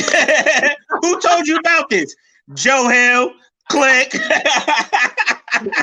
Are you coming back for anybody? Joe Hill. Joe Hill. No, click. When's the second round? Because I gotta watch it. I'm not sure when's the second round, but it's the first round. They got 10 first rounds, and every week they do it, and then they start collecting people for the second round. But I'm in there, and I'm gonna let you know. We might broadcast it. We'll see. We'll see if we get it. But God is good, man. I am. The world is changing. Things is opening up. As you know, I am developing the comedy scene out here in Oakland. That is right. I'm developing the comedy scene because there's a few brothers out here. Shout out to Jerry Law. Look, when we gonna have him on the show? He used to be on my show all the time. Soon. Because he's crazy. He's working out here. But outside of the shows, I don't think there's a space for us like we have in New York. So that's my goal right now. Along with traveling and being, I think Oakland needs some love. So you're gonna be seeing shows out of Oakland and the West Coast more. But I'm gonna be in Atlanta, like I said, 23rd through the 28th at Uptown Comedy Corner. Feel free to support the show. We won't be live streaming, but I got some shit coming up. I'm gonna be on the East Coast. I'm gonna be in Connecticut, April Fools. That's right. No, hold on. Let me bring it back. Brooklyn, JP. I'm at Now and Then, April Fools. On April Fool's night, I am in Brooklyn with the gang. Oh yeah, we in there. Amazing show. Shout to Priya. Have the drinks lined up. Oh yes, you got to shout. I'm gonna be back over there April 2nd. I'm in Norwalk, Connecticut, at the Stand at BJ Ryan's, and then April 3rd. If y'all in town, come through. I'm in Jersey. 3 shows at Aruga's Sports Lounge in North Plainfield, New Jersey. So I'm working, but I got some shit coming up. And I got to talk to y'all because I have an opportunity to put this show at the forefront of an amazing night of comedy. We just got to figure out how that's going to look. Do we have a special guest? What is our topic? And I'm going to headline this comedy show after. So we got to... What is the dates? I don't have the dates yet, but I got to talk to y'all because we got an opportunity to make it happen. People want to see it in this specific city. So let's do it. It's close to the East Coast. It's an East Coast city. I will say that. I like that. I didn't tell y'all this. Or did I tell y'all? I got the vaccine. When? Wait, hold on. Which one? Johnson & Johnson or Moderna? I got the Pfizer vaccine, y'all. Bougie. This nigga got the Pfizer shit. I got the first dose of the Pfizer vaccine. They got the Pfizer. Damn. Yo.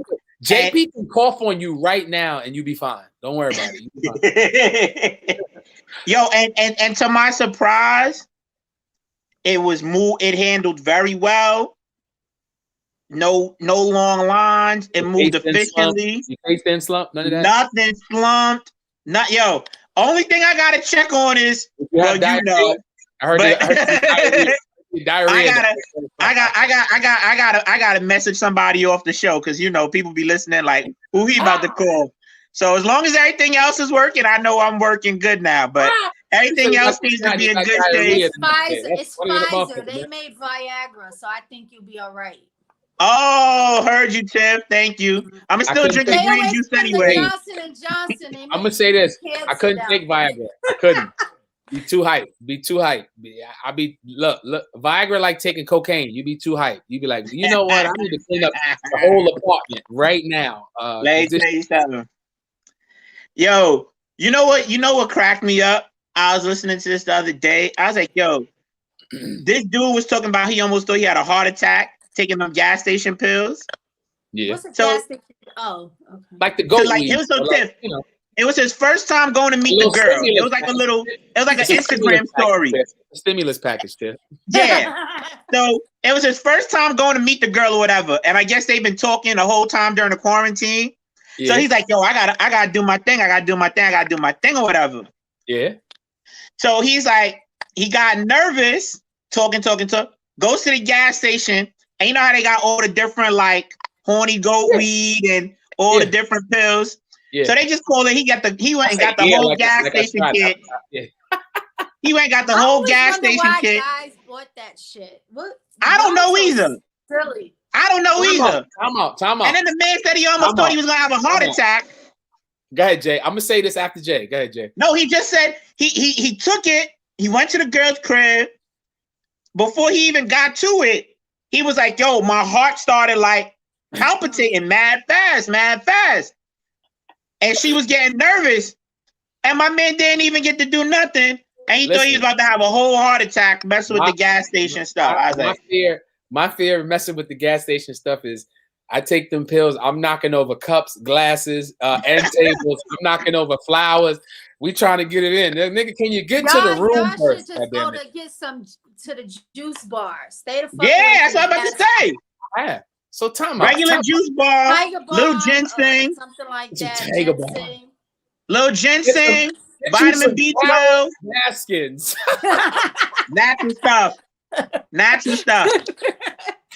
natural stuff. Oh, and before we go, hold on, Tiff. We gotta do something real quick for sports, Joe.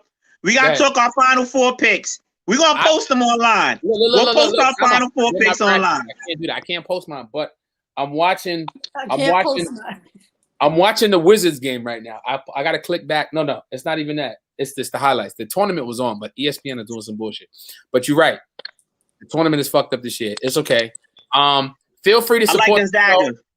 But feel free to support the show. We got the links up there. You know where to find Tiff. She's on the morning radio at wymradio@gmail.com. WYWM radio. Oh, I said that wrong. It is WYW. Yeah. So whatever you want, music, radio. Whenever you my fault. It's Pops over here. Pops told me to pass the garbage right there. You know what I'm saying? What up, Pops? Look, WYWM radio. If you are a music artist, send it. She'll play it Monday through Friday, the Morning Madness with Tiff. I'm serious. It's good music. The music be a good little vibe. I've been telling my brother to send her music for the longest, and he be friend. What's going on? Why? I need you to message him, Tiff. I need you to message him and say what. Where's the music? I need you to be like, what? He needs the motivation, Tiff. And Gray is performing. By the way, shout out to Gray. Flyer, that's he's dope. Performing in Atlanta. Yo, how he performing? They ain't give no music yet, but he's dope though. First of all, he got music. Don't do that. He got music. I know he does. I'm saying he didn't send it. He didn't send it. Nah, he's gonna be performing. We got a great lineup. That's gonna be a good show. Those that want to know, that want to travel or come to a good show. I know it's the pandemic. Get vaccines so you can be a part of what's happening. After Atlanta, we will be in Miami. Stop telling people to get vaccines. No.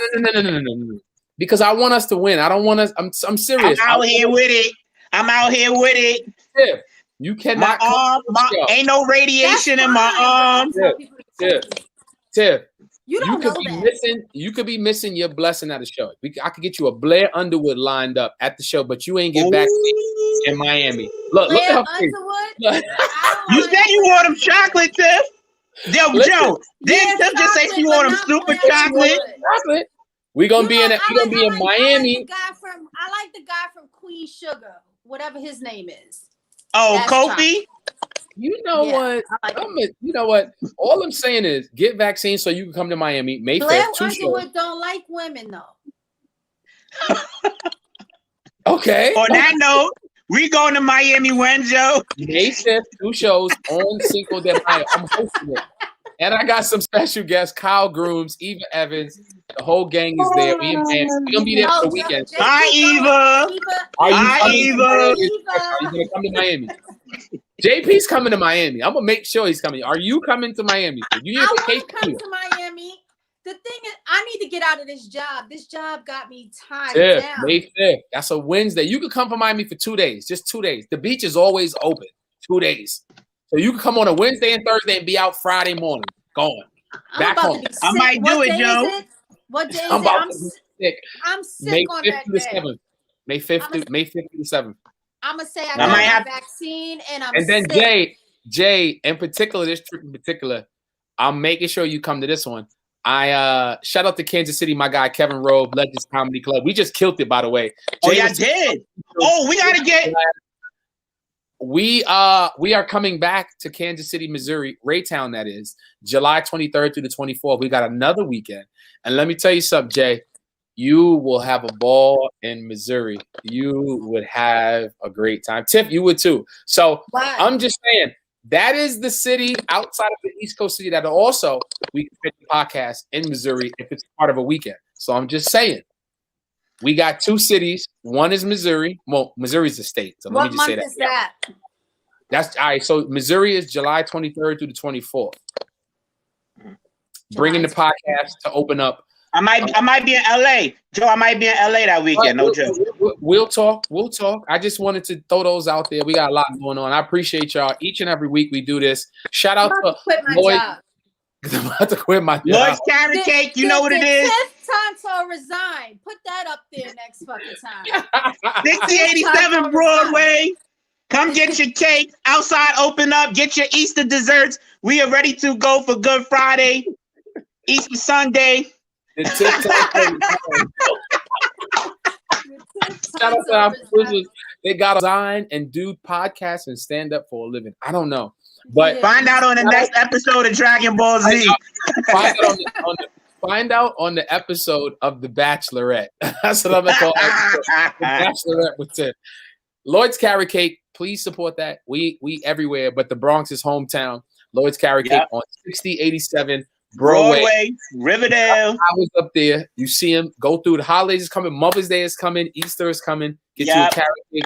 When is Mother's Day? May, right? May 9th. That shit like May 9th. May 9th on Mother's Day. May 9th. I am doing a giveaway for one of my lady viewers here. I will be doing a giveaway. Bringing the pop. So shout out to the homie. Goddess with the locks. She came to the show out in Missouri and showed love to the whole crew, and we just had a great time. And she said, "Yo, like this." When we said I got to get them right. If they come on out, we can open up the Friday and the Saturday show, and we make this a pre-show with the podcast. Get some couples in there. I'm resigning.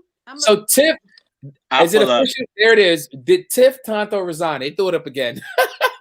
Yo, Joe, what day is the flight to Miami again, you said? May 5th through the 7th. May 5th through the 7th, we're in Miami. So the show is on the 5th and the 6th, or the 6th and the 7th? No, the show is on the 5th.